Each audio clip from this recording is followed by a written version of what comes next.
मित्रांनो नमस्कार.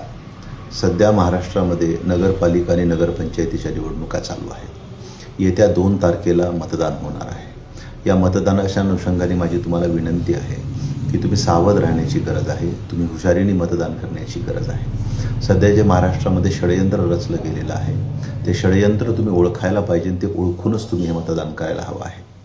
ज्या म्हणून मतदाराला भारतीय जनता पक्षाला मतदान करायचं नाही आहे, भारतीय जनता पक्ष नको आहे, त्या मतदारांनी भारतीय जनता पक्षाच्या मित्रपक्षांना सुद्धा मतदान नाही केलं पाहिजे.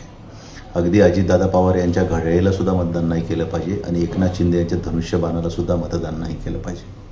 कारण या दोघांनाही केलेलं मतदान हे पर्यायाने महायुतीच्या मार्गे भारतीय जनता पक्षाकडेच जाणार आहे.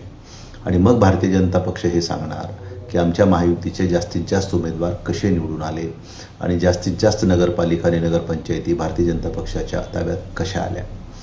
आता सध्या जे काही चाललेलं आहे की आपल्याला जे मतदान मिळत नाही ते काँग्रेसकडे, शरद पवार साहेबांच्या तुतारीकडे किंवा उद्धव ठाकरे यांच्या मशालीकडे न जाता ते अजितदादा यांच्या घड्याळीच्या मार्गाने आणि एकनाथ शिंदे यांच्या धनुष्यबाणाच्या मार्गाने परत आपल्याकडे कसं वळती करता येईल असा एक डाव भारतीय जनता पक्षाने महाराष्ट्रात रचलेला आहे.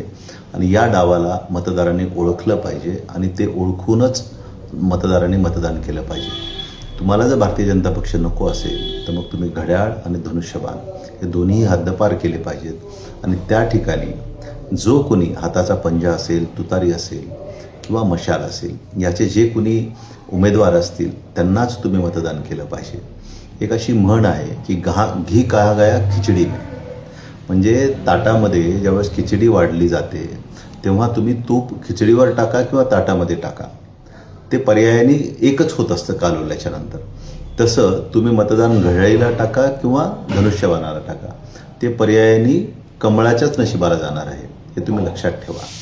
त्याच्यामुळे तुम्ही कुठेही मतदान केलं तर ते महायुतीच्या मार्गाने भारतीय जनता पक्षाला जाणार आहे, हे तुम्ही ओळखण्याची गरज आहे. बरेचसे लोक काय म्हणतात की आम्ही कुठं भारतीय जनता पक्षाला मतदान केलं, आम्ही तर घड्याळीला केलं, आम्ही तर धनुष्यबाणाला केलं.